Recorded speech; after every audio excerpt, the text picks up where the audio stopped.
Hello guys, just doing a really quick video on how to play Kog'Maw Willow. We are currently playing in around Platinum, and I want to show you some interesting tips that you can use on your Kog'Maw gameplay. First of all, the runes that we're gonna use are these ones. You can easily copy them, and we're gonna use Jack of all trades because we are gonna use the Doran's Helm, which is the new starter item that everyone loves to play. So without further ado, let's go into the live game. So the first thing that we're gonna do is, of course, go with the new item that they're gonna nerf the next patch, but now we currently have it still really strong with 10 armor and magic resistance. And why is this really good for Kog'Maw? Because once again, the damage of Kog'Maw is not binded to his first item, but rather to his W. So that's why we like to go for the Doran's Helm. We have more resistances, but the damage is pretty much the same. I like a lot to use this attack move compared to the other one, because you have more free time to actually auto with Kog'Maw. You don't necessarily have to use spells to have a really good experience with Kog'Maw. You will rather learn how to kite well and just like be really consistent with it. So our support is not playing laning phase. We're gonna wait a bit. Usually we would love to be in this position, but we have to wait. There's a few fights happening. Platinum Elo. Ah! The guy kills. And those are 1-for-1. And here we are. The lane starts. Okay, so they went Bash, and as Kog'Maw, especially with the helmet, you simply want to trade here. Like, it's not not anything crazy, really. You just trade up, and it works, you know? It actually works quite well. Okay, we dodged that one. Especially because you have passive, you can look for a lot of trades here, I will say. Like, some people will argue that that's not good, but the Kog'Maw just, like, tends to win objectively here, and so I used both heal and barrier, and from here we can get level 2 really easily. Actually, I just like went for W and like kind of like got scared because of Doran's Helm. You can see that the difference is actually quite crazy. You're not dying while the Yara must are, and we managed to get the push because of it. Just like a really strong item overall. The first item that we're gonna go for is Static. I don't necessarily think the Static is that good with Kog'Maw, but it's kind of like a mixed damage. Like you deal both AD and AP. And I don't like Ginso Rush too much right now with the Kog'Maw, so I'm just like going Static. Also following like some kind of like Korean player that I enjoyed a lot in the past for Kog'Maw. As many people are not playing him in general, you kind of like always want to watch what other people do as well. But keep in mind, like it's kind of like straightforward as gameplay with Kog'Maw. You simply want to take a build, deal damage, and then yeah, it's really straightforward. So we shove this wave. And from here we just go for a cheat recall. Usual cheat recall that you guys probably have saw already 5,000 times in this channel. Every single time you get an advantage. We took a barrier, we took an heal, we took everything. We can just simply base from this position and we're completely fine, right? In this case, my jungle is invading, which is not the best. Like, I don't really enjoy going base while this guy does this, but I mean, we'll just accept it at this point. Because as you can see, the guy might look for a play here. They have no barrier, no heal. And sadly I won't be there. But let's see what happens. Maybe he gets the kill anyways. Stun. Yes, flash. He flashes and rightfully doesn't die. So we don't kill, but we take flash of MF. We take the heal. We take double heal. Actually, they had the double heal. I didn't notice that. I guess everything can happen in Platinum. And from here, this is a good way for us. So I'm simply gonna let it come towards us. I'm gonna keep it a bit higher as well, so that it's gonna push even harder. And they're gonna lose the wave slightly faster because I dragged it more towards the upside.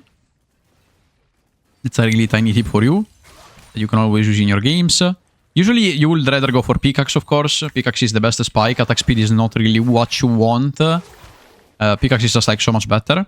So as you can see, they lost already one wave. Probably they will come back now and play for the next one. This is still a really good position to have, knowing that Diego is bot side as well. I think you guys saw it. If you didn't, I'm telling you. It was a threat buff, which simply put, it's a problem for us, of course. We don't want to fight, we don't want to trade, especially when we know that the enemy jungler is playing bot side. Chilling out. Oh god, the guy just outed the minion where he didn't need to. Alright. Okay, this one, and then this one. Now, we have nothing in base, but you see that our farm is way more consistent than the MF one. And now the only thing that we have to be really careful about is the enemy jungler, which, again, we know that he's bot side, so I'm just gonna tell the guy, wait a second, I wanna have more informations. We don't know where the guy could be, right? If we go cool gank from the back, usually they tend to do this W mist into the back. So we simply wanna be a bit more careful. It's really hard to kill us anyways, but I'm just gonna play a bit more conservative, knowing that the enemy jungler could be here.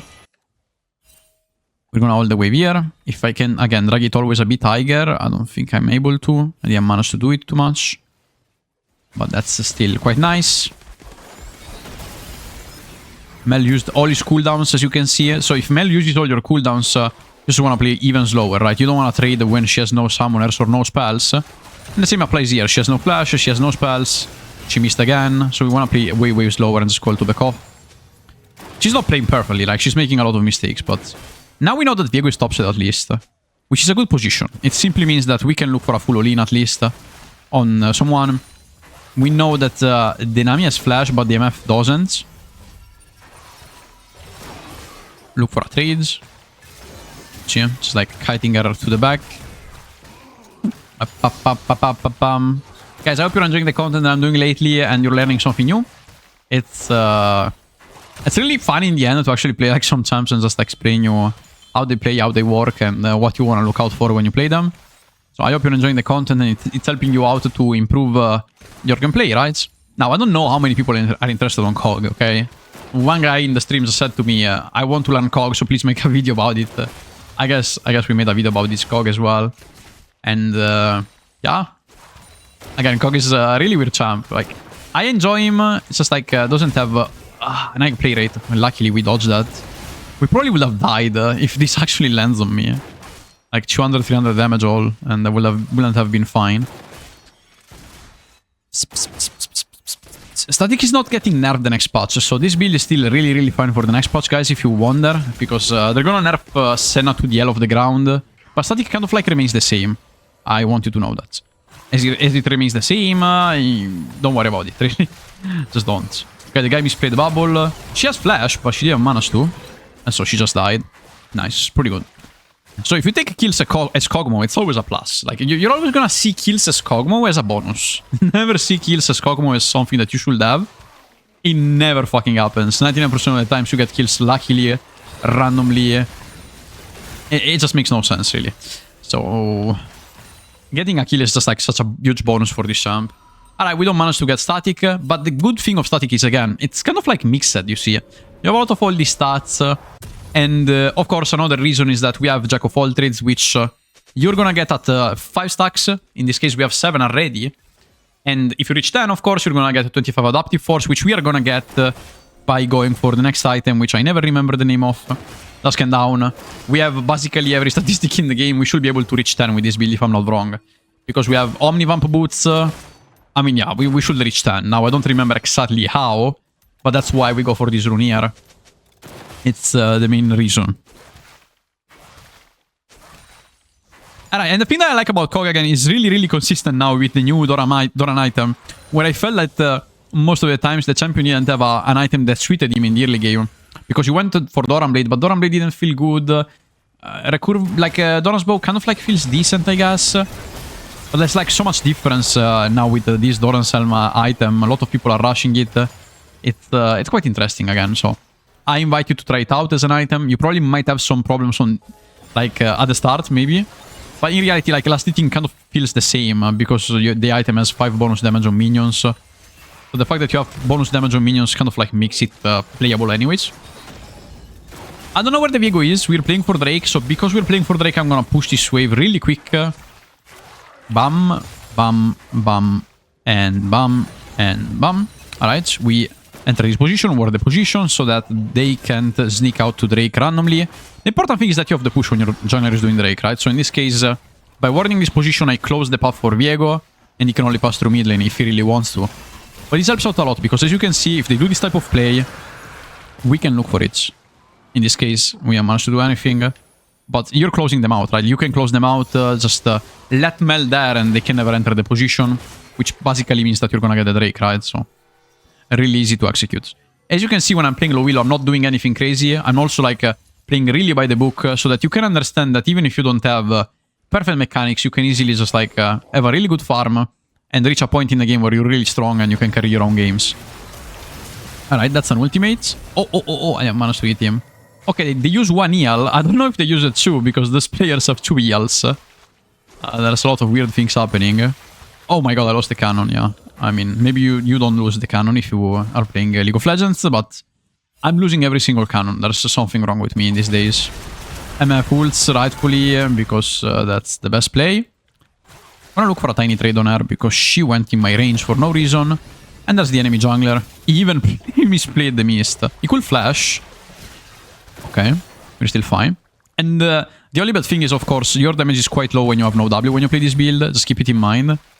When you play Doran's Helm, most of your damage comes out from W, and you have really bad base damage. So make sure always to trade when you have W up, most of the times. That's my main advice. But again, feeling more tanky is definitely worth the change with this build. Absolutely, 100%. We're gonna take this minion. I mean that there are better champs to climb up with. Kog is probably one of the weakest. It's one of the weakest compared to many others that they require less investment, let's say. And if they require less investments, usually they are the best to start with. Doesn't mean that you can't carry with Kog'Maw. Doesn't mean that you can't do great scores with Kog'Maw. It simply means what I said. So if you want to start out, maybe Kog'Maw not the best choice. Maybe, just maybe. It's up to you. You decide in the end. Alright, I'm gonna stack some ruby crystals. And now we have static. Static is not, again, the crazy of an item because of passive, like the electro energized thing. It's not like you need it. You take it mostly for the statistics, which is, again, some really good AD, some really good AP. So you have a lot of well-rounded damage everywhere. That's why we're going for static, not for the active at all. Like, we have no reason of buying it for that. Alright, we're gonna keep walking. And from here, we're gonna become way tankier because of this item. And that's what makes Kog'Maw annoying, right? We have the Doran's Helm, we have a lot of HP. We are just like simply really hard to get 1v1, right? It's really hard to 1v1 a Kog'Maw when you already have a ruby crystal, you have the static. It feels rough. Like, look at my HP, look at how good I am in this context, right? And here's the Nami. She will have easily like went for the bubble here. I have to change the focus here, sadly, but I might actually win anyways. Oh, we flashed that. They used everything and I'm still fine. I just had to flash that, sadly. But they also flashed. I don't remember who. It was sort of a decent fight, honestly. And you see, I'm like so tanky that even if I face check half of the enemy team, they just watch me and they're like, oh, okay, I guess I lost, whatever. And it's definitely like a really cool feature, the fact that you are so strong 1v1. I like builds that are good 1v1. Like, they make you feel strong as ADC. And that's the main reason of this build. Like, you feel like you can take 1v1s and win most of them. It's also what Kog'Maw kind of like lacks on. If you manage to do one for one every time, you're in a good position usually. Okay, so we're gonna base. And from here, I will go healing boots usually. Healing boots, I wouldn't delay them too much because this build has no sustain. So if you have a lane where you want to trade a bit more, or they have a Nami, such as in this case, they have some sustain, you want to go for something to heal yourself. And because we go alacrity, we have no sustain in our build. You can simply go for healing boots whenever you want, really. But remember that the faster you buy them, the better it is, since you're going to stack them a bit faster. Always after the first item, though. Like, never buy them first. They are really bad in that case. Yeah, we shove this wave. You see, we're just gonna push it right away. There's some weird things happening right now. I don't know where they are. This might be good, actually. Another flash. We're taking so many flashes this game, it's crazy. Oh! Okay, we got the kill, nice. You see, like, the mixed damage makes some difference, right? Like, the ultimate of Kog'Maw deals some good damage because we're mixed. We have some AP, we have some AD. It doesn't feel that bad, right? There's something better, probably. I'm just saying, like, it's not that bad either. Just like a decent item for Kog right now. Okay. Push this one. We did another out on them. Actually, like, the static proc does not change that much towards the laning phase. At least that's what I think. It's mostly about the statistics again. We're buying it mostly for that. It's still a really well-rounded item. Nami has no flash. I think Nami has no flash. Nami has no flash. And MF probably has the same flash as me as well. We got 2 Drakes. Really consistent. And the same thing applies here. We're gonna ward again. And there's a control ward. We can easily contest it, to be honest. Just like walk in there. They have no flashes. And proc static, auto. See, that may be the only decent thing. You can static ult and push the wave in a really fast pace. Like, you're not playing a really slow Kog'Maw build. Like, sometimes it takes a lot of time unless you have Runans to actually push waves. Well, with static, you sort of have, like, a better push as well. It's not, like, that crazy better, but it doesn't feel that bad either. This guy went for healing Bloodthirster. Always annoying to play against Bloodthirster. Because, of course, every trade they take, it's gonna be denied by that item. Whatever, really. It doesn't really matter, at least to me. I will ping the Mel to play topside if he can, because we're playing Herald right now. So I was a bit late on doing it, but if you're a bit like... I mean, if you're not sleeping, right, you ping the Mel to play topside here. A bit faster. I should have done it earlier, knowing that I will have based and not done anything. Team is still fighting. They did a rotation towards Million as ADC support. Oh my, Briar is a broken champ, actually. I see her a lot in low elo, but I don't see her as much as in higher leagues. Higher leagues, no one plays her. Seems like the champion is being way more played lower tiers. Ah, show this one. No. We're never gonna go for that fight, really. The important thing is that we catch this botlane tower. My team wants to FF. Alright, TP of Yasuo? No, the Malzar. So we're gonna take this one. I guess we could look for a tiny trade on him. Like, he won't kill us anyways. We're really tanky. Let's take this one. And see, we kind of did well on buying boots, healing boots a bit earlier at this point. There's a lot of, like, poke. So, yeah. That's pretty good. We have a really good farm, as you can see. 176 CS. We're really near to the second item now. We miss 200 gold short. And I'm not gonna base, of course. Like, some people will have based here. But you never have to sell the door and Selm if you want to reach 10 stacks. As you can see, we already have them. We already have 10 stacks of Jack of all trades. And that's the current tech. You buy the Helm, you have so many different stats, and you can proc 10 right away. I wonder if they're gonna nerf Jack of all trades because of it. Let me know down in the comments what you think about it. And if you're enjoying this Jack of all trades technique, which is mostly made, again, in this way. It's a really interesting way of doing it. And again, we're playing simply macro, like, we're not doing anything crazy, just like doing consistent things. We're going for the tower now. I'm consistently hitting the tower as well. Bad bubble by her. The Nami always went for, like, really deep bubbles. I feel like she's always trying to predict me walking back, but never actually just, like, walking forward. We're gonna help this guy. Alright, he gets the Herald. We get the improved reset. And of course, we're just gonna use it. I don't feel like... okay, never mind. We're not gonna base. My team is still playing. I thought they would have based as well, but if they don't base, guys, you don't have to base. Even if you have the item, right? Some people are like, oh, yeah, but why won't you base here? Well, because my team is not basing, right? So we're playing a fight, and you don't want to be useless while basing. Alright, we're fine. Yeah, we did well on fighting this. Now, if we can slowly fall back, that helps out a lot. Yas is coming as well. We're just poking them out, man. Nice! We're getting a lot, while the top laner is also, like, roaming. And you see, that's why you should never base if your team is not basing as well, right? Even if I had item, but it makes no sense, because I'm not playing with my team, right? So, fuck this guy. This guy stole me the cannon. It's crazy. Alright, we get Dusken down, and from here we go Nashortooth. You can do whatever you want here. I like to go some more AP. You can also go attack speed here. Whatever you want, really. And the important thing is that you close the item.